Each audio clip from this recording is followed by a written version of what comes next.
Bonsoir et merci de nous rejoindre par un si beau soleil. Oui, nous sommes bien en décembre, ce n'est pas une erreur. Et puis, c'est ainsi en Algérie, à travers toutes les régions de notre pays, notamment Guelma où nous nous trouvons ce soir. Aujourd'hui, nous nous trouvons au cœur de cette ville de Guelma, dans ce beau jardin archéologique où subsistent encore de nombreux témoins de tout un pan civilisationnel. Nous parlerons aujourd'hui de Guelma, de ses atours, des circuits touristiques que l'on peut retrouver ici, au cœur de cette végétation luxuriante, mais aussi de tous ces éléments architectoniques, de tous ces piédestaux, pardon, et également toute cette statuaire qui témoigne d'une époque lointaine de Guelma et de son histoire. Pour en parler, bien sûr, j'ai l'honneur de vous présenter dans Trésor d'Algérie les témoins de Guelma, à savoir Madame Mejda Zenadi. Bienvenue dans Trésor d'Algérie, Madame Mejda Zenadi. Merci beaucoup Radia, bienvenue à vous et à votre équipe que je salue et je Oui. vous remercie parce que vous avez fait des efforts pour cette émission et je vous Non, souhaite... nous avons surtout découvert de très beaux endroits et nous allons partager nos découvertes ce soir. Je précise que vous êtes la directrice du tourisme, également de l'artisanat dans cette wilaya de Guelma Oui, et pas depuis longtemps, depuis 6 mois parce que vous exerciez en fait le même métier que moi. oui, Vous étiez à la radio de Guelma. oui, j'étais à la radio de Et Guelma. vous travaillez à la promotion du patrimoine guelmois aussi, de tous ces beaux vestiges justement que l'on peut retrouver ici à travers des émissions radiophoniques. Oui, Guelma est une belle ville, c'est une ville riche en patrimoine culturel. C'est une ville à découvrir, c'est une très belle ville que j'aime beaucoup, que j'ai beaucoup d'estime et pour ces citoyens qui vivent ici et tout ça. Et je vis avec eux depuis presque 4 ans, donc je deviens... Citoyenne guelmoise. Oui, oui, citoyenne. Et en plus, je deviens vraiment une amoureuse de la nature et j'adore cette ville. Oui, Mm. alors vous allez certainement l'aimer de plus en plus puisque voilà, Monsieur Gasmi est passionné de Guelma et de tout ce qu'on peut retrouver dans cette nature guelmoise. Il a aussi pris beaucoup de photos dans cette région de l'Algérie pour la promotion justement de cette belle région à travers notamment un site, mais aussi de nombreuses photographies, n'est-ce pas, Monsieur Gasmi?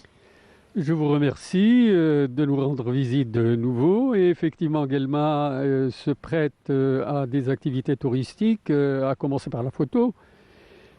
C'est des centaines de photos que l'on prend à tous les endroits, tous les sites. Surtout que nos sites sont variés. On a des sites pour tous les goûts, pour tous les âges, pour toutes les activités. Ça va de la forêt à la montagne, au plan d'eau, aux grottes, et nous avons d'autres merveilles encore. Absolument. Donc, grâce à vous, qui êtes le fondateur, en fait, il faut le signaler quand même que vous avez été à l'origine de la création du premier office de tourisme Effectivement, local ici au niveau de Guelma. depuis à peu près 40 ans. 40 ans et depuis 40 ans, vous n'avez pas du tout lésigné sur les moyens pour travailler et œuvrer en faveur du tourisme à Guelma. Parmi les moyens, nous mettons en œuvre un site web qui sert à beaucoup d'intervenants, aussi Oui. bien les bureaux d'études que les agences de voyage, que les étudiants, que les chercheurs. Oui, j'ai parcouru le site, il est très explicite, vraiment. C'est Oui, alors on le rappelle. www.guelma.org. Tout à fait, www.guelma.org. C'est très simple à retenir et c'est très utile pour la découverte de Guelma. Les parcours ont été nombreux, mais aujourd'hui, si nous nous trouvons ici, c'est pour aussi parler de Guelma ville. La ville de Guelma est facile à visiter et recèle de nombreux vestiges historiques, de monuments notamment, mais aussi des sites qui sont vraiment faciles à découvrir. On peut les parcourir en une seule journée, Monsieur Gasmi, n'est-ce pas? L'emplacement de Guelma lui-même facilite la recherche, facilite la visite, facilite le fait de connaître ses différentes parties. Le centre-ville se prête à plusieurs activités, à plusieurs curiosités.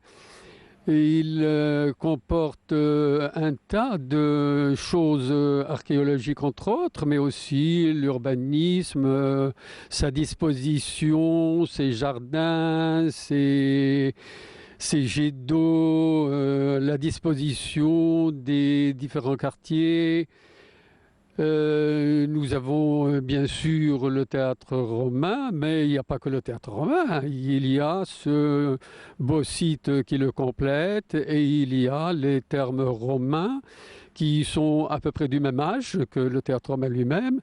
Et puis il y a alors plusieurs périodes. Il y a la période ancienne, certes, mais il y a la période que nous avons connu avant l'indépendance et puis après tous les développements de la ville et toutes les acquisitions et toutes les améliorations qui ont été apportées au site urbanistique de la ville. Oui. Ce jardin archéologique où nous nous trouvons est une création récente, puisque tous les témoins de l'histoire qui sont ici, tous ces objets architectoniques, étaient stockés au préalable dans un grand square de Galma, un autre jardin, une autre placette. N'est-ce pas, Monsieur Gasmi, ou vous voulez rajouter quelque chose, Madame Mejda? Ça permet vraiment de découvrir. Oui, c'est un moyen de créer un espace où les gens peuvent visiter tout en se donnant du plaisir et découvrent l'histoire et découvrent tout ce que nous avons comme ruines romaines enfin, en plein centre-ville, quoi. En plein centre-ville, bien et vu. juste à côté du théâtre romain, parce que là, Radia, vous avez derrière vous Juste derrière le théâtre. moi. Voilà, juste derrière vous, c'est le théâtre romain. C'est un trésor. C'est le trésor C'est par le trésor, excellence oui, par ici. excellence de notre région et de l'Algérie aussi. Un très beau théâtre, n'est-ce pas? La collection est variée de ce que nous avons comme pièces archéologiques. Il y a les statues, il y a les statues déjà de divinités et autre chose. Il y a les piédestaux, il y a les chapiteaux, il y a les bases de colonnes, il y a des troncs de colonnes. Il y a des mensas, il y a des inscriptions. Les inscriptions sont de 3 espèces. Les inscriptions les plus anciennes de nos origines, les inscriptions que les archéologues appellent libyques. Il y a également quelques spécimens des inscriptions phéniciennes, mais le gros des inscriptions phéniciennes est carrément dans le musée archéologique qui dépend du théâtre romain. Voilà. Le théâtre. Il y a aussi les inscriptions latines et elles sont très nombreuses. Voilà, donc là, grâce à vous, nous avons parcouru 3 étapes. Donc l'époque phénicienne, l'époque donc punique, et puis voilà, l'époque de la Numidie ancienne, et puis ensuite l'époque romaine. Bien sûr, les vestiges romains ont été préservés un peu plus, et on peut les retrouver un petit peu partout à travers Guelma. Mais c'est vrai que le joyau reste ce théâtre qui jouxte l'endroit où nous nous trouvons. C'est sûr. Le théâtre romain n'est pas seulement un théâtre, il y a tous les attributs du théâtre pour les représentations, pour toutes les activités théâtrales, pour la musique, mais il y a autre chose. Il y a le musée qui dépend, qu'il abrite. Pour les collections qui nous entourent, elles datent des années 1904, du début du siècle passé. Voilà, elles ont été. Voilà, la collection existe depuis 1904. Et comme par hasard, après un siècle, ce site est créé et ça a été transféré ici. Elles proviennent de 3 endroits précis, car Guelma a été prise comme centre régional pour centraliser toutes les trouvailles faites au début du siècle passé. Il y a donc Soukaras, il y a ce qui provient de Tbilis, qui est à peu près à une vingtaine de kilomètres, ce qui vient de Daroulouche, très loin, Mador, qui est dans la wilaya voisine de Soukaras, également un autre site de cette wilaya limitrophe qui est Khmissa. Là, nous avons ces trésors pour montrer la richesse de toute une partie de l'Algérie, pas seulement de Guelma. Oui, tout à fait. Et nous avons justement, notre reporter Badia Amarni est passée par ici. Elle a pris quelques images de ce beau théâtre. Peut-être qu'on offrirait d'abord un petit peu de... Voilà. On va permettre aux téléspectateurs de découvrir en images ce lieu dont on parle, dont on voit juste un petit pan mural derrière moi. Donc, avant de poursuivre cette conversation. Véritable joyau architectural, le théâtre romain de Kalama, construit en plein cœur de la ville de Guelma, est un plaisir aux yeux. La particularité de cet espace, contrairement à ceux construits dans d'autres régions du pays, Sétif et Batna notamment, est d'être resté entier, représentant ainsi le deuxième monument de ce genre qui existe au monde après celui de Rome. L'histoire de ce théâtre remonte à la fin du IIe siècle et le début du IIIe siècle. Il a été construit à l'époque de l'empereur romain Septime Sévère, et ce grâce à la générosité d'une femme romaine appelée Ania Aïlia Restituta. Il a une capacité d'accueil de 3200 spectateurs. Ce théâtre a connu 2 opérations de réhabilitation, la première en 1902 et la deuxième en 1999 et jusqu'à 2006.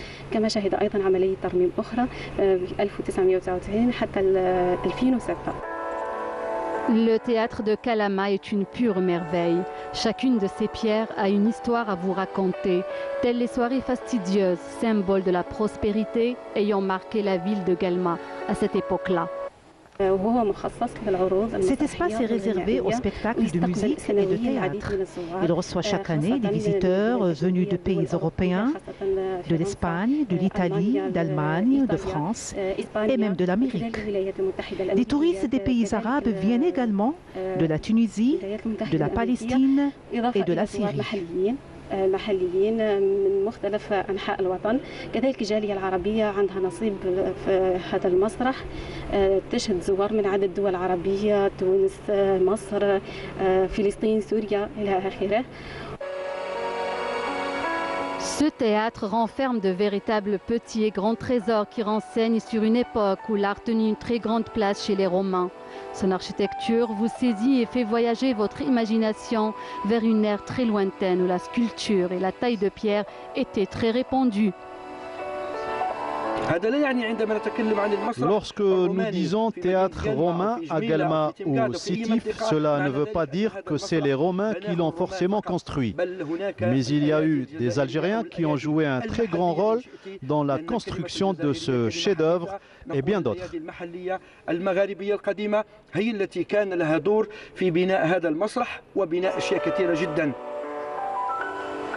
Des statues de l'époque romaine retrouvées dans la ville de Guelma et d'autres régions de l'Algérie sont exposées ici, à l'exemple de Fertuna, la déesse de la chance et du bonheur, Escula, le dieu de la médecine, et Neptune, le dieu des mers. Ces grandes pièces sont disposées dans l'enceinte même du théâtre. Les autres sont exposées dans le musée, qui reçoit de nombreuses délégations de touristes et d'écoliers. Généralement, lorsqu'on visite un théâtre dans n'importe quel pays, l'idée première qui nous vient à l'esprit, c'est qu'il n'est pas possible pour un être humain qui a faim de penser au théâtre ou à la littérature ou encore à l'écriture. Cela veut dire que cette époque était caractérisée par la stabilité. En plus, Guelma faisait partie des greniers de Rome. Elle continue ainsi à alimenter l'économie nationale en blé car la terre ici est fertile.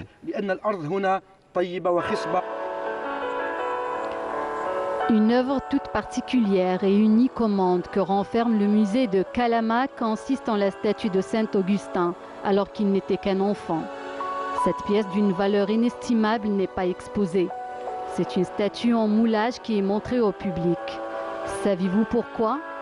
C'est pour lui éviter un éventuel vol. Tellement demandé, les responsables à charge de ce site pense à un dispositif à mettre en place pour assurer sa sécurité avant de l'exposer au grand public. Pour la wilaya de Galma, le site de théâtre romain, c'est parmi les 14 sites classés. Ce site est classé en 1900. En 2013, on a inscrit une opération pour le confortement de théâtre romain. L'opération est en cours de jugement pour l'étude. Pour les sites qui n'ont pas subi une opération pour le classement, les vestiges qui ont été trouvés في السيت هنا في le théâtre romain en attendant pour la réalisation de musées régionales au niveau de la wilaya de Galma. Le jardin de Kalaman, non loin de là, renferme lui aussi des pièces d'une rare beauté. Des sépultures, des plaques honorifiques et des bustes sont exposés ici. C'est à l'exemple du buste de Hygia, déesse de la santé. Ces trésors sont précieusement conservés à cet endroit. Ici, chaque couloir porte un nom. Le couloir de Mador, le couloir de Khmissa, pour ne citer que cela. Des témoins d'une civilisation ancienne, restée intacte malgré les années qui sont passées. C'était là un reportage signé Badia Amarni. Je reviens vers mes invités. Je commence honneur aux dames. D'abord Majda Zenadi, donc vous qui êtes directrice du tourisme depuis peu de temps, d'ailleurs quelques mois seulement, et de l'artisanat bien sûr. Je n'oublierai pas ce pan qui est important dans notre culture. Vous avez certainement senti l'importance du circuit culturel dans la ville de Guelma. Il est bien plus riche que ce que l'on voit également ici, donc on vient de parcourir à travers l'image un beau théâtre. On a revu ce jardin où nous nous trouvons, mais bien sûr, nombreux sont les sites ici. Oui, Guelma, toute la wilaya est un monument archéologique en plein air. Là où on va, on découvre des merveilles. Là où on va, on s'offre du plaisir. Donc Guelma, c'est vraiment une ville touristique par excellence. Et vu tout le patrimoine culturel qu'elle a, nous voulons développer un tourisme culturel en établissant des circuits tout en employant toute cette richesse qu'elle a. Donc en collaboration avec l'office local du tourisme, on travaille toujours en collaboration, on essaie d'utiliser... La direction de la culture également qui veille à la sauvegarde. On travaille tous en collaboration parce que la direction du tourisme toute seule ne peut rien faire, bien sûr. Le tourisme, c'est l'affaire de tous, c'est pas uniquement le problème de notre direction, c'est tout le monde qui doit s'y mettre. Donc, en collaboration avec les collègues, l'office, soit la direction de la culture, des fois même la direction de l'éducation, la formation, tout le monde, on se consulte et on essaie de développer des circuits. Bien sûr, en discutant, on voit les besoins. Que cherche le visiteur ou le touriste à Guelma? Que cherchent ces visiteurs chez nous et aussi qu'est-ce que nous avons à leur offrir aussi. Et comme nous avons beaucoup de choses à leur offrir, on essaye d'utiliser tout ce que nous avons comme richesse dans des circuits. Monsieur Gasmi, au niveau de l'office, nous avons plusieurs propositions. Des propositions pour des visiteurs qui viennent et qui partent, qui passent la journée et qui partent, et des visiteurs qui passent des séjours de 3 à 7 jours ou bien plus. Nous voulons les retenir plus dans le futur, Inch'Allah, quand nous aurons les moyens qu'il faut pour les retenir. Donc, Monsieur Gasmi... Oui, justement, je reviens vers vous, Monsieur Gasmi. Nous nous étions rencontrés il y a quelques années.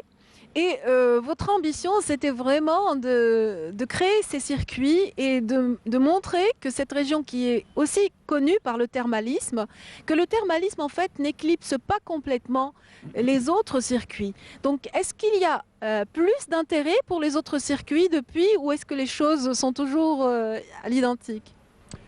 Nos circuits sont variés.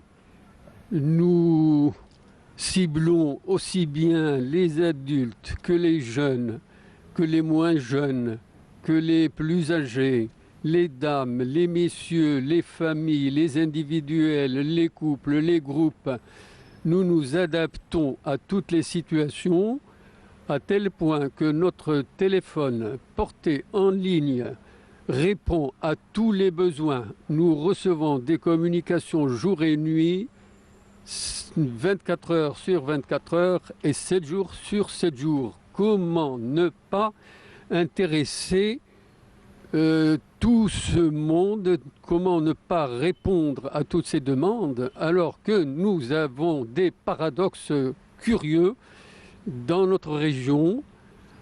Imaginez les stalactites et les stalagmites que l'on localise habituellement dans les grottes. Chez nous, ça se trouve à l'air libre. Oui, bien sûr. Allez maintenant également voir ce que nous avons d'autre. Il y a plusieurs grottes. Les plans d'eau qui sont habituellement à l'air libre, au contraire chez nous, ils sont souterrains. Il y a tout ce qu'il faut pour satisfaire toutes les demandes, tous les besoins, s'adapter à toutes les situations. Et la grotte de Ben Osman, c'est ça? La grotte de c'est Ben le Osman lac est très souterrain. belle. C'est un lac souterrain. C'est un lac souterrain. Absolument. C'est vraiment une curiosité naturelle à l'état brut, mais qui vraiment nous a accroché notre attention. Nous, Oui, en tant mais que visiteurs. la curiosité la plus intéressante, c'est bien la cascade de Hammam Dber. Oui, C'est certainement. celle qui nous attire et qui attire le plus Elle le grand éclipse nombre. le reste, bien nous sûr. savons. Oui, Vous ne bien pouvez sûr. pas visiter également et ne pas voir la cascade de Hammam Dber. C'est pas Absolument, possible, il faut la voir. absolument. D'ailleurs, on vient des fois, on vient uniquement pour la voir. Ensuite, on visite d'autres sites. oui. Dans Guelma, je- c'est l'archéologie et la nature. Oui. C'est les sites archéologiques et les sites naturels. Donc, c'est les grottes, c'est les lacs souterrains, c'est aussi l'histoire. Tout à fait. Oui. L'histoire, en fait, cohabite parfaitement avec Oui. la nature dans cette wilaya de Guelma. Et il y a, par exemple, je citerai à titre d'exemple, Rukniya, où l'on peut retrouver un véritable trésor, pas moins de 3000 dolmens. Les dolmens. les dolmens de Roknia sont bien connus, vous en avez parlé, mais il y a d'autres encore dolmens. Il y en a dans 25 endroits dans notre wilaya. Dans la région de Cheniour, il y a autant de dolmens qu'à Roknia, autour de 3000 également. Mais d'autres surprises sont là. Un plan d'eau comme celui du fleuve, le fleuve Bohamden, le lac Oui, très près beau lac. de Hammam Meskoutine, Hammam Dbar.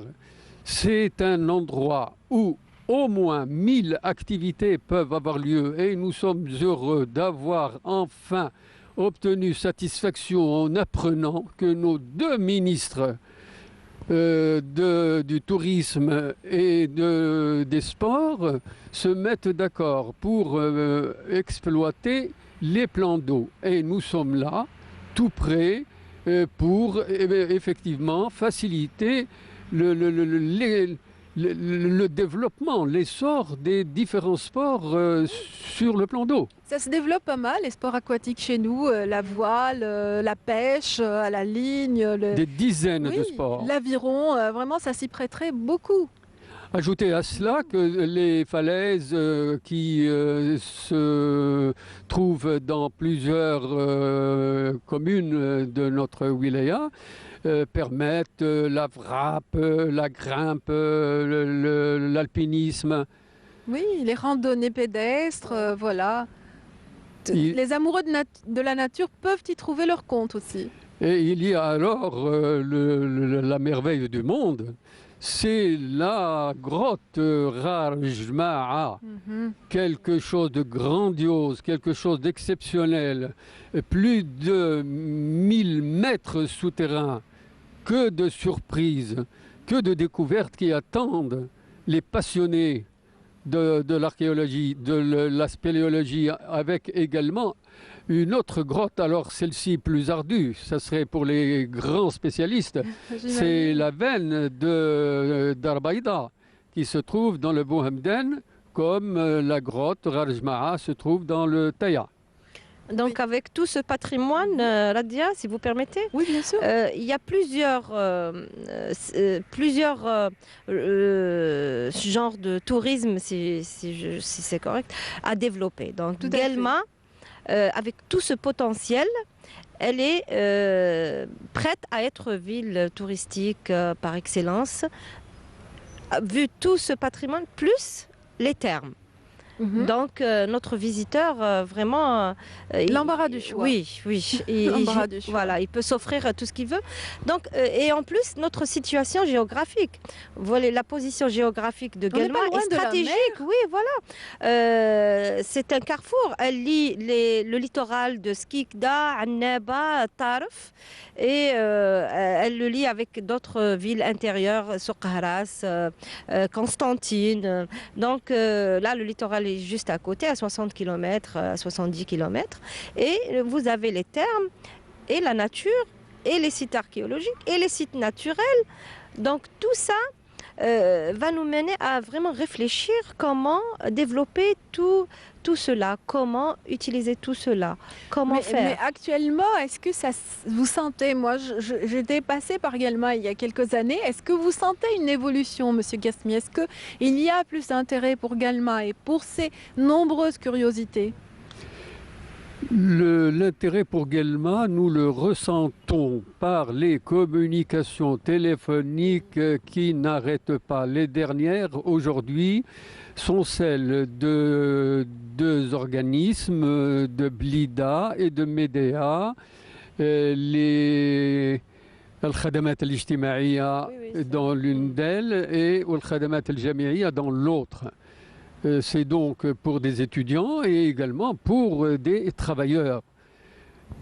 Et soyez certaines que les groupes qui arrivent ont bien l'embarras du choix, comme vous disiez, à tel point que l'éventail que nous prévoyons pour les circuits, pour les sorties, pour les séjours, ça atteint 31 jours. Nous avons prévu une durée complète pour un mois entier. D'accord. Donc il y a vraiment la demande, elle existe. Est-ce que vous avez des petites difficultés? Est-ce que vous arrivez à satisfaire cette demande qui est croissante apparemment?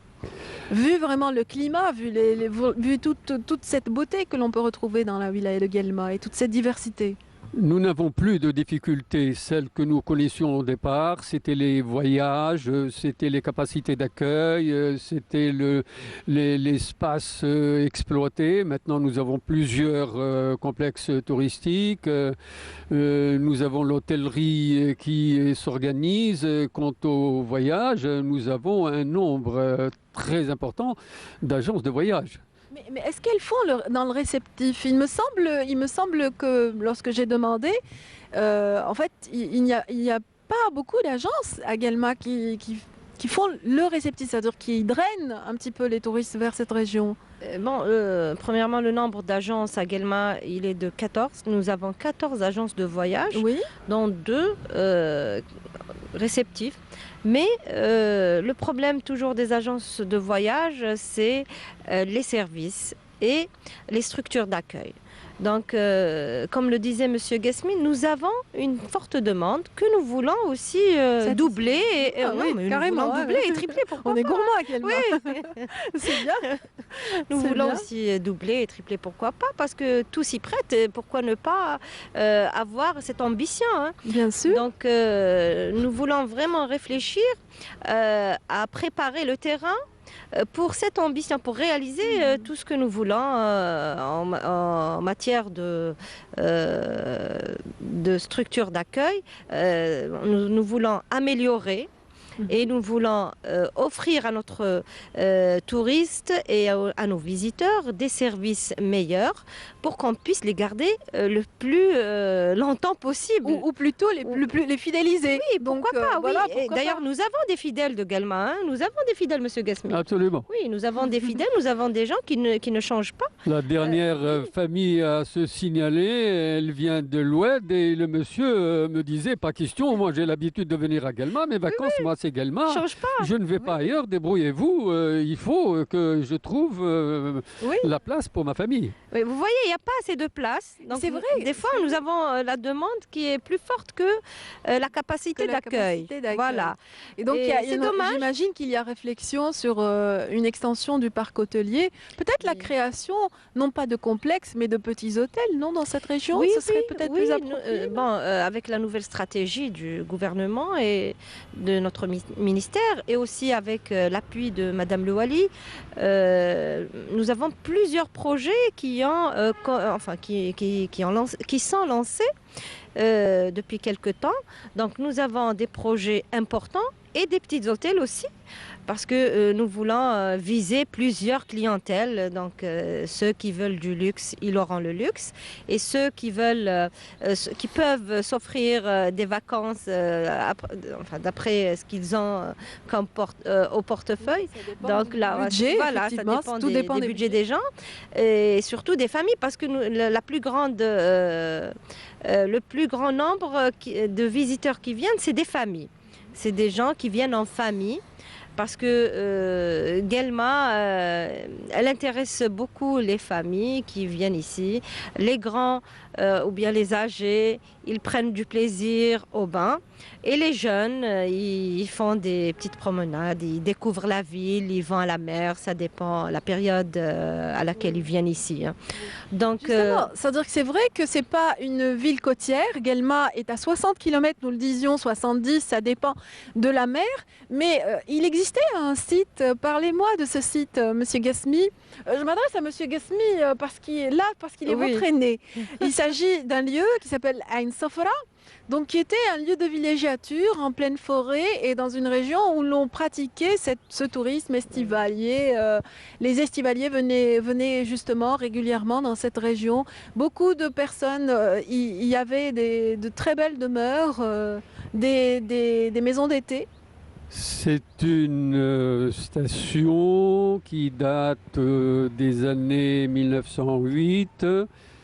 Et elle était destinée aux gens nantis de la région qui avaient les moyens de se construire des villas, des résidences.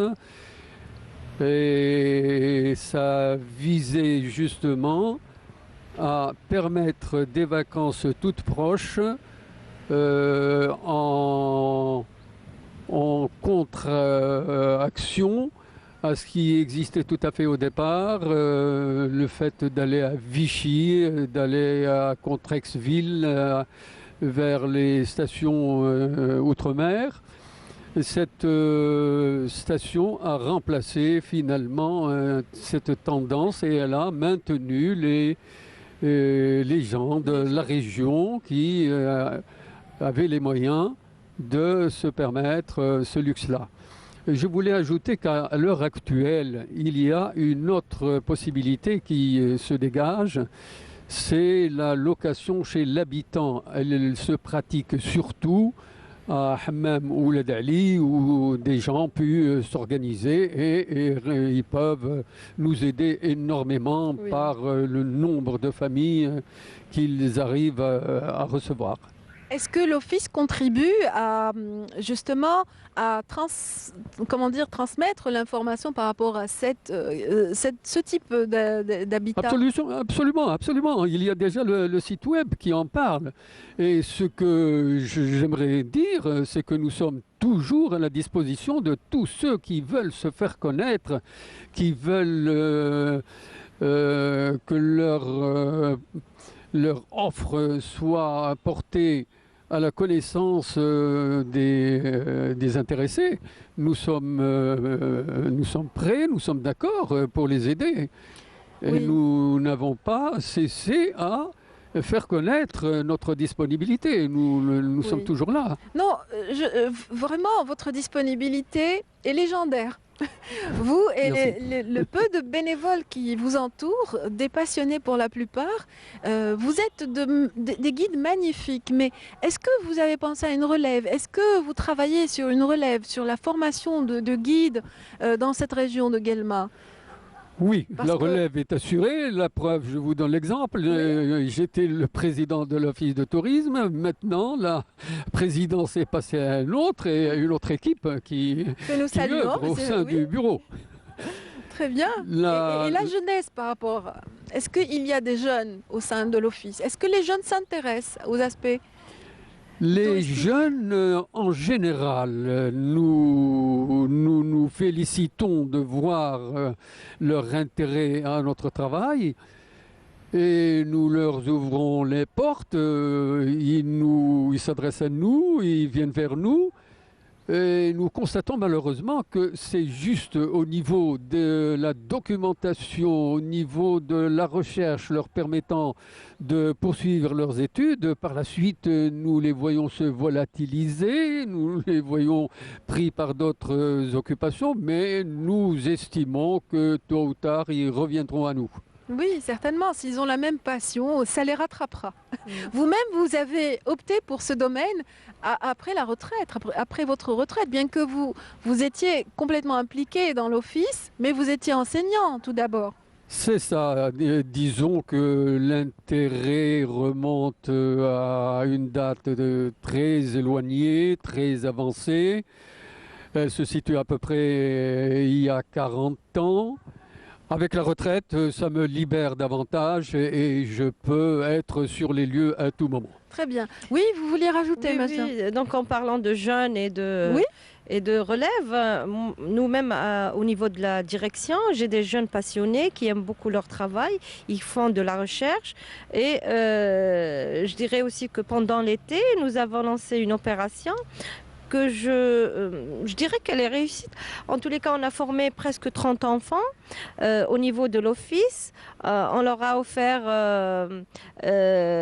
un concours, pas un concours, mais juste une formation de 20 jours à 25 jours avec la coordination de l'office et nos inspecteurs, dans le but de préparer les enfants à devenir des ambassadeurs de leur ville. De leur culture. Voilà, de leur culture. C'est Donc, formidable. ils ont pris connaissance avec ce qu'il y a également comme patrimoine. Ils ont visité même les sites. Ils sont partis voir des hôtels, des agences de voyage. C'est pour préparer une relève, comme vous l'aviez dit, préparer les enfants à devenir des ambassadeurs Oui. et des... Vos ambassadeurs, en fait, par excellence, puisque vous êtes dans le secteur du tourisme et de l'artisanat, vous êtes la directrice dans la région de Guelma, dans la wilaya de Guelma. Donc, il y a un événement annuel. Ça s'appelle le Printemps des Termes et ça se déroule au niveau de Hammam Deber, je pense. C'est une manière aussi d'allier la culture à une activité touristique, voilà, le Oui, thermalisme. Oui, en l'occurrence. oui, nous avons cette exposition annuelle qui est, enfin, nous célébrons le printemps parce que le printemps c'est la saison la plus belle La et plus la belle à plus Guelma. merveilleuse à Guelma. Et c'est la saison où on reçoit des centaines de milliers de visiteurs, comme je le disais. Donc c'est la saison, c'est le pic. Donc là, on reçoit vraiment un monde. Pour la plupart, des curistes. Des curistes, des familles en vacances qui viennent passer leurs vacances chez nous. Donc c'est là, c'est la saison où Guelma vraiment, elle devient merveilleuse et magique. Donc, Très bien. Voilà, Beaucoup de photos ont été prises par Monsieur Gasmi dans ce site fabuleux, Hammam Deber.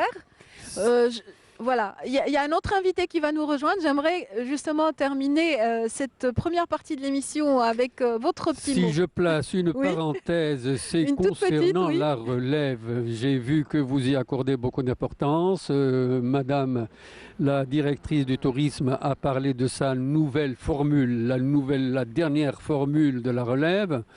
Cette relève, nous l'avons entamée à l'Office Tourisme il y a une vingtaine d'années. Nous prenions les meilleurs élèves de tous les établissements scolaires, nous leur faisions des expériences gratuites certes, et nous leur donnions encore des récompenses et on leur payait des collations. C'était une récompense aussi bien pour les élèves que pour les enseignants et on a eu la surprise de voir des parents nous dire nous voulons venir avec nos enfants et découvrir également. Et on avait ouvert les portes Oui. également. Oui, vous avez même créé un jeu très ludique pour faire connaître les vestiges et les monuments de Guelma. C'est vrai. Et c'est vrai, c'est un jeu de cartes que l'on peut retrouver peut-être sur les Donc étals nous ici voulons à Guelma. relancer beaucoup de choses dans ce sens. Oui. Et nous voulons continuer dans le même travail, même on va le sillage. continuer, oui. Madame Majda, vous allez nous donner tout, les chiffres, tout ce qui Merci. concerne le thermalisme dans cette région de Guelma, parce que c'est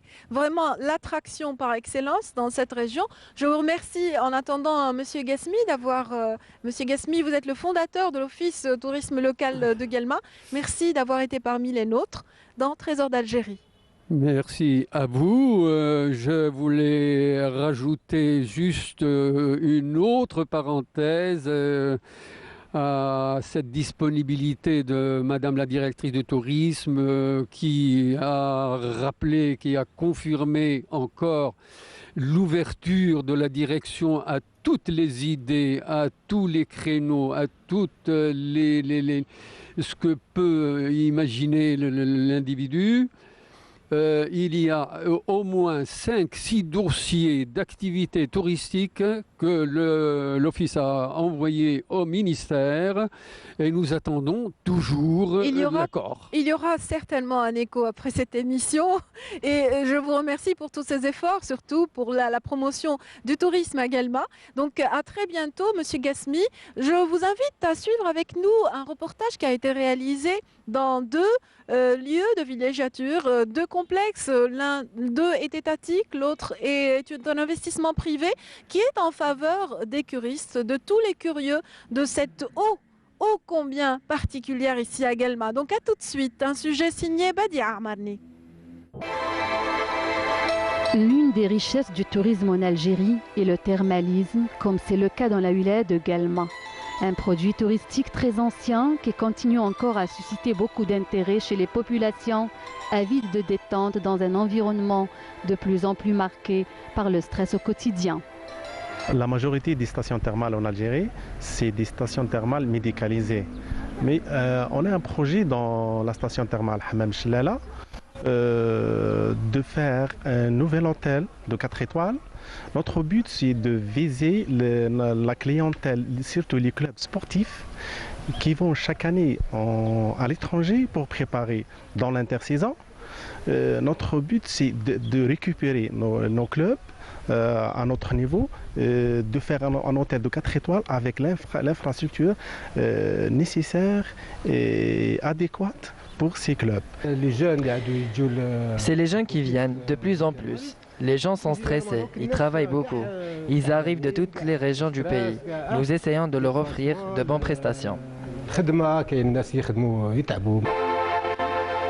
À Guelma, nombreuses sont les sources thermales qui accueillent des curistes qui viennent se soigner, mais aussi de plus en plus de personnes ne souffrant d'aucune pathologie sont soucieuses de leur bien-être. Nous avons plusieurs sources et plusieurs sites qui sont très réputés pour le tourisme thermal. Hammam Belhachani, Hammam Dber, Hammam Oulad Ali et Hammam Bail. Nous avons des centaines de milliers de visiteurs qui viennent par an s'offrir du bien-être et du plaisir chez nous à Guelma. Et nous essayons de développer le secteur avec la nouvelle stratégie de notre ministère et de notre gouvernement. Et nous comptons, Inch'Allah, avec les 23 projets que nous avons lancés, subvenir aux besoins de nos visiteurs et leur offrir le meilleur service. Un massage de relaxation, parce que le massage a des bienfaits et il fait la circulation sanguine et il enlève les douleurs. Okay. L'histoire du thermalisme dans cette région du pays a commencé avec le docteur Moreau, premier médecin thermaliste à Hammam Dber ou Chlala, anciennement appelé Hammam el-Masroutine. D'ailleurs, ce docteur a écrit un livre à ce propos. Pour ce qui est de l'histoire du thermalisme à Hammam el-Masroutine, je crois qu'on doit revenir au début du XVIIIe siècle par la venue du défunt docteur Moreau, qui était le premier médecin à avoir écrit un bouquin intitulé Les eaux thermales de Hammam el-Masroutine, édité en 1858, et dont il est enterré juste à côté de notre station thermale Hammam Chlala. Donc ce médecin-là, c'était lui le premier concepteur d'un établissement thermal civil. Parce qu'avant cet établissement thermal civil qui a été conçu par le docteur Moreau, il y avait des vestiges d'un ancien établissement militaire de convalescence, mais c'était juste un centre de repos pour les convalescents de guerre. Donc ce docteur, c'est lui qui a fait la conception donc, de la première station thermale qui est actuellement le siège de la DAERA, et dont il a retracé tout ce qu'il a trouvé. Ça, ce travail-là a été fait entre 1840 et 1944. Aujourd'hui, le docteur Sid Ahmed Belaitar, exerçant dans ce même hammam d'Bar, est un grand passionné du thermalisme. Toujours ça a été rapporté qu'il s'agit de l'eau, la deuxième eau la plus chaude au monde, après celle des geysers de l'Islande. Je n'ai rien contre l'Islande, mais je dis que c'est l'eau la plus chaude à vertu thérapeutique à l'échelle mondiale. Et ça, comme ça a été rapporté dans les différentes rencontres scientifiques et congrès médicaux. C'est l'eau la plus hyperthermale à vertu prouvée scientifiquement, la plus chaude au monde. Celle de l'Islande, elles n'ont pas des vertus thérapeutiques, elles ne sont pas très minéralisées, comme les Yellowstone aux USA ou bien en Asie. Pour développer le thermalisme à Guelma, et parce que beaucoup d'autres sources thermales sont découvertes, de nouvelles infrastructures y sont installées pour répondre à la demande sans cesse croissante de ce genre de tourisme et accueillir les flux de curistes et même des touristes.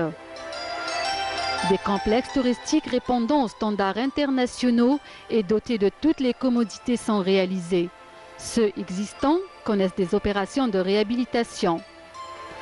D'ailleurs, les visiteurs au niveau de ces stations thermales expriment leur admiration. Tout d'abord, il faut montrer aux gens quelle est l'importance de ce site. Et à partir de là, le pays va se développer, si vous voulez, tout le tourisme va se développer. C'est extraordinaire. C'est un site naturel très merveilleux.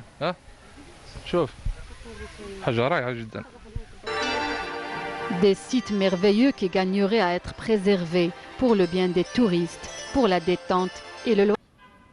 C'était là un reportage signé Badia Amarni, un reportage qui s'achève sur cette merveille que vous retrouvez sur vos billets de 500 dinars, en l'occurrence cette sculpture naturelle faite par Dame Nature dans ce site de Hammam de Bar.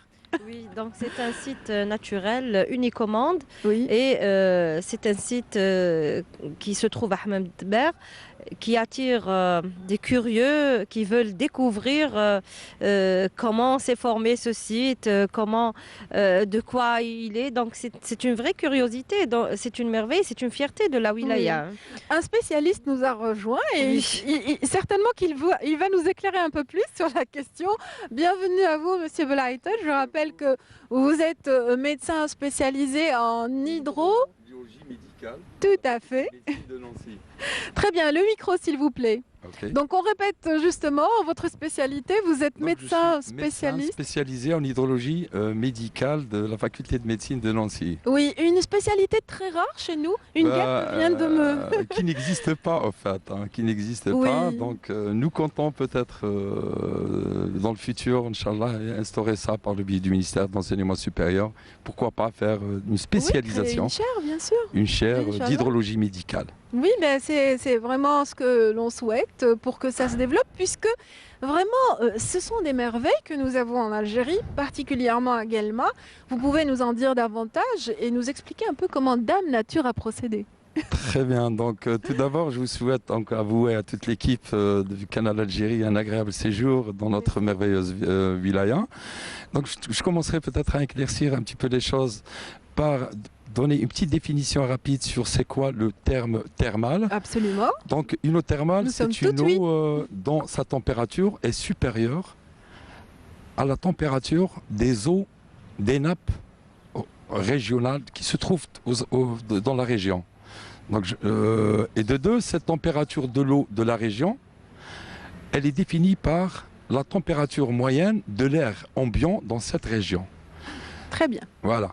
Donc, je dirais que toute eau qui a une température à l'émergence inférieure à 20 degrés, elle est classée, suivant les classifications internationales, comme une eau froide. Entre 20 et 35 degrés, c'est des eaux thermales. Et entre 35, plutôt entre 20 et 35, c'est des eaux hypothermales. 35 à 50 degrés, c'est des eaux thermales. Et supérieures à 50 degrés, c'est des eaux hyperthermales. Comme c'est le cas à travers toute la wilaya de Galma. La majorité des sources sont très chaudes, on voit de la vapeur partout à Galma. Voilà. Donc, pour les origines, sur le plan hydrogéologique des différentes sources à travers toute la wilaya, qui se répartissent, je crois Madame Majda l'a bien expliquer mieux que moi. Donc à travers les 5 wilayas, les 5 communes de Galma, Hammam Bayel, Ain Makhlouf, Ain Larbi, Hammam Dbar et Héliopolis. Donc sur le plan la genèse de ces eaux, il y a deux théories. Mais je crois que les deux théories peuvent être notées dans la wilaya de Galma. C'est des eaux. Il y a une éventualité qui dit que les origines des eaux, c'est des origines magmatiques, donc c'est des roches en fusion dans le fond, au lointain, dans le fond du sol. Donc par des réactions chimiques qui se produisent des roches, et avec des infiltrations des eaux superficielles, il y a le dégagement suite à des gaz, dégagement de ces eaux chaudes. Et la deuxième éventualité, c'est carrément suivant la constitution géologique du sol de la wilaya de Galma. Donc il y a des infiltrations qui peuvent séjourner des centaines d'années et qui refont surface après. Voilà. D'accord, comme le cas de cette cataracte je ne sais pas si c'est le terme qu'il faut employer. Pour cette petite falaise que l'on voit et qui est très très multicolore. C'est des eaux qui sont... les eaux de la cascade sont différentes des différentes autres sources à travers la wilaya. Donc c'est des eaux qui sont en minéralisation, qui sont très minéralisées. Il y a beaucoup d'éléments minéraux. Et de deux, la composition chimique, la principale composition chimique, c'est des eaux sulfurées. Vous avez remarqué ça, tout le monde le remarque. Il suffit d'être au-dessus de la cascade et nous avons une sensation, une odeur d'un œuf pourri. Tout à fait. Ça, c'est le gaz, c'est l'hydrogène sulfuré. Oui. Il a la sensation d'un œuf pourri. Oui, donc on voit la vapeur et on a ces odeurs. Et d'ailleurs, en parlant d'eux, les curistes, enfin les visiteurs viennent et testent justement l'ébullition. Oui.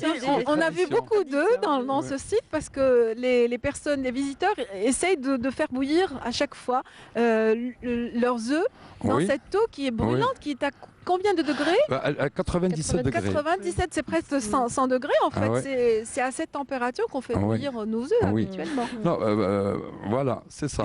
Donc, mais je crois qu'on doit sortir un petit peu des œufs de bouillir parce que nous n'avons rien inventé. C'est de votre faute. Il suffit d'une eau chaude et nous avons les œufs qui vont bouillir. Okay. Vous avez fait une comparaison, j'y suis. Voilà. Donc au niveau des eaux de la cascade, c'est des eaux sulfurées avec des éléments, des bicarbonates qui sont en contact avec l'oxygène atmosphérique. Il y a une précipitation, il y a des dépôts de calcaire. Et ces eaux, ce type d'eau, il doit être préservé et de temps en temps, on doit entretenir les griffons. Les griffons, c'est le point d'émergence d'une eau thermale, on dit entre guillemets un griffon. On doit le protéger parce que, et de deux, on doit l'entretenir parce qu'il peut y arriver un certain moment où il se colmate. Et en se colmatant, l'eau peut disparaître et sortir dans un autre endroit.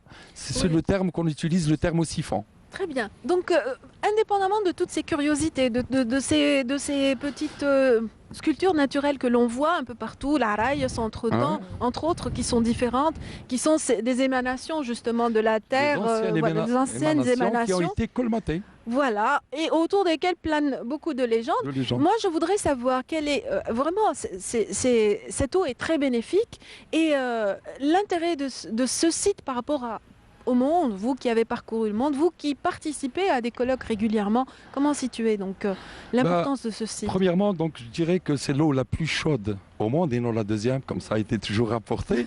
C'est bien de le rectifier. Voilà, donc c'est l'eau la plus chaude au monde à vertu thérapeutique et ça c'est reconnu à travers les consensus scientifiques internationaux. Oui. De deux, donc l'élément chaleur c'est un élément physique et l'élément le plus important c'est l'élément chimique. C'est ce qu'il y a à l'intérieur de l'eau. Et de là, on doit dégager les différentes techniques qu'on doit utiliser. Parce qu'il ne suffit pas d'avoir telle indication. C'est vrai qu'elle a telle indication, mais il faudrait des techniques qui suivent.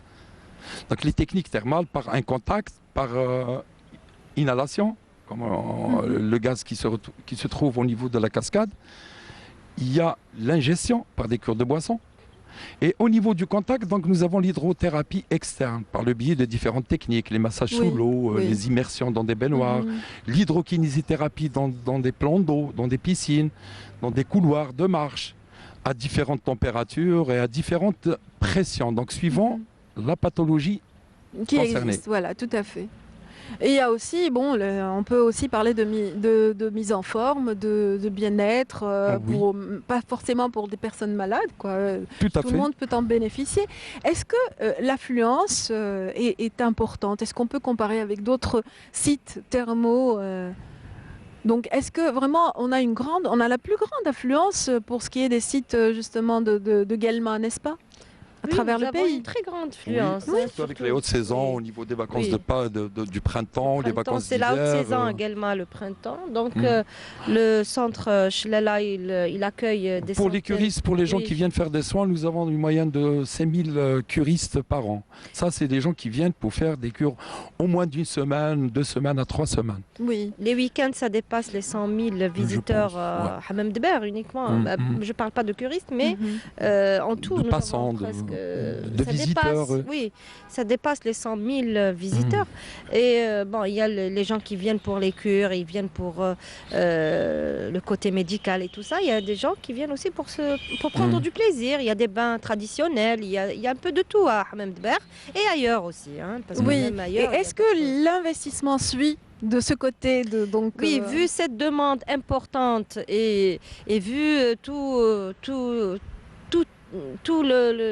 le patrimoine que nous avons et toute cette potentialité, on est obligé maintenant de développer le secteur à Guelma. C'est une priorité maintenant. Donc nous avons actuellement un manque en infrastructure.